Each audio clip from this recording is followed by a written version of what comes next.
ये बात सच है कि हम लोग एक अच्छे दौर से नहीं गुजर रहे हैं। कोरोना वायरस से हमारा देश ही नहीं पूरी दुनिया प्रभावित है और सबसे ज्यादा प्रभावित है हमारे डेली वेज वर्कर्स, जो देश के अलग अलग कोने से आते हैं रोजगार के लिए, ताकि वो अपना और अपने परिवार का पेट पाल सके। गिव इंडिया, एक्शन एड और हेलो लाया है मैं भी कोविड वॉरियर, एक इनिशिएटिव जिसमें हम सब साथ आए और कोविड-19 से लड़े। So join the cause and support our daily wage workers. जय हिंद।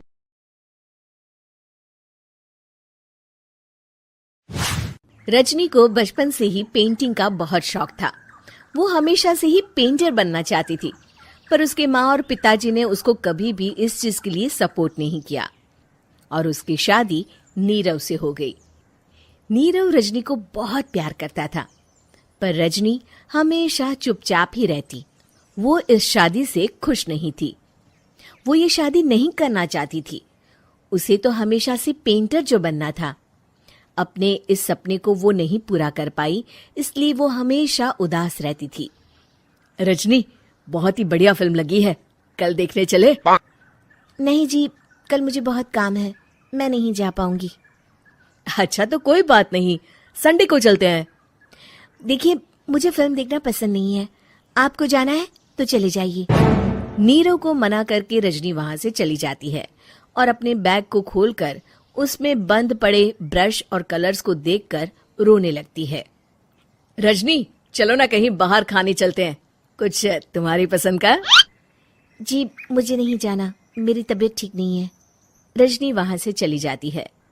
नीरव को समझ नहीं आता कि रजनी उससे इतना दूर क्यों रहती है। वो जब भी उसके साथ वक्त बिताना चाहता है, रजनी कोई ना कोई बहाना बना देती है। एक दिन घर पर कोई नहीं था। रजनी घर का सारा काम जल्दी से खत्म कर लेती है। घर पर अकेले होने के कारण वो सोचती है कि वो आज पेंटिंग करेगी। वो अपने कमरे में जाकर पेंट ब्रशेस और कलर्स निकालकर जैसे ही कलर मिक्स कर रही होती है कि दरवाजे पर बेल बज जाती है। अब कौन आ गया इस वक्त? इतनी मुश्किल से तो मुझे पेंट करने का मौका मिला है।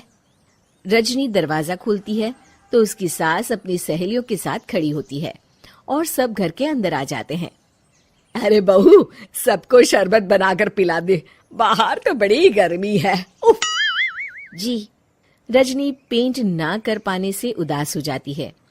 उसे गुस्सा भी आ रहा होता है कि उसने इस शादी के लिए हाँ क्यों कह दी। वो रसोई में जा रही होती है कि उसकी सास उसे रोकती है। बहू, सबके खाने का भी इंतजाम कर लेना, आज का लंच तो ये सब यहीं करेगी। हाँ। रजनी बिना कुछ कहे रसोई में चली जाती है। सबके लिए खाना बनाती है। सब खाना खाते हैं और रजनी घड़ी देखती है कि ये सब कब जाएंगे ताकि वो अपनी पेंटिंग कर सके। जब शाम होती है तब सब चले जाते हैं अपने घर।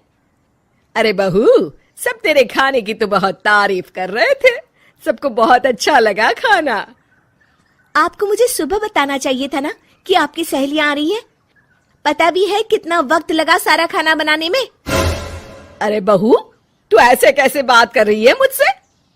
तो और कैसे बात करूं? मैं इस घर की कोई नौकरानी नहीं हूं कि इतना काम करूंगी। रजनी अपने कमरे में जाकर दरवाजा बंद कर लेती है।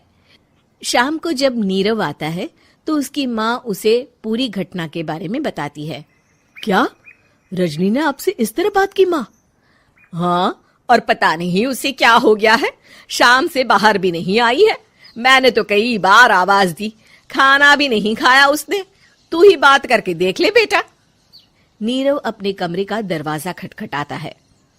रजनी, दरवाजा खोलो, मैं हूं। रजनी दरवाजा खोलती है और फिर वापस जाकर अपने बिस्तर पर लेट जाती है। रजनी, माँ से बात करने का ये क्या तरीका है? मैंने कोई गलत बात नहीं की है।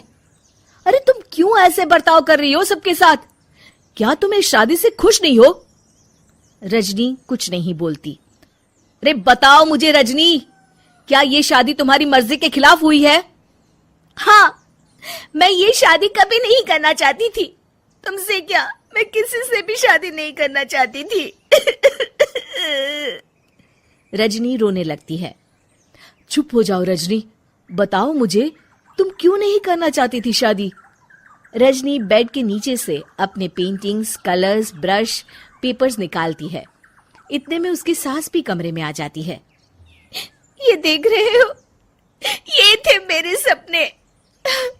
मैं पेंटर बनना चाहती थी, पर माँ पापा ने कभी सपोर्ट नहीं किया और मेरी शादी करवा दी।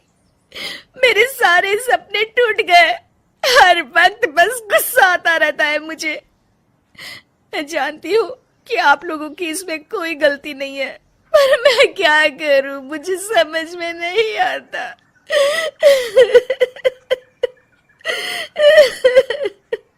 रजनी फूट फूट कर रोने लगती है। मुझे माफ कर दीजिए, आप दोनों के साथ मैं बहुत बुरा बर्ताव कर रही हूँ। अरे रजनी बेटा, चुप हो जाओ तुम। नीरव पानी लेकर आता है। ये लो पानी पियो और शांत हो जाओ। रजनी पानी पीती है और उसकी सास पेंटिंग्स देख रही होती है। अरे नीरव, हमें तो पता ही नहीं था कि हमारी बहू कलाकार है। अरे कितनी अच्छी पेंटिंग्स बनाई है, देखो तो। ये वाली तो मैं अपने कमरे में ले जाऊंगी। आपको ये पेंटिंग्स अच्छी लगी? अच्छी नहीं, बहुत अच्छी लगी। और तुमने हमें बताया क्यों नहीं? तुम जब चाहे पेंटिंग कर सकती हो रजनी। हम तुम्हारे सपनों को पूरा करने में तुम्हारा पूरा साथ देंगे। हाँ बेटा, हम कला की कद्र करते हैं। हम कलाकार तो नहीं, पर मुझे गर्व है कि मेरी बहू एक कलाकार है। रजनी, नीरव और सास तीनों हंस पड़ते हैं।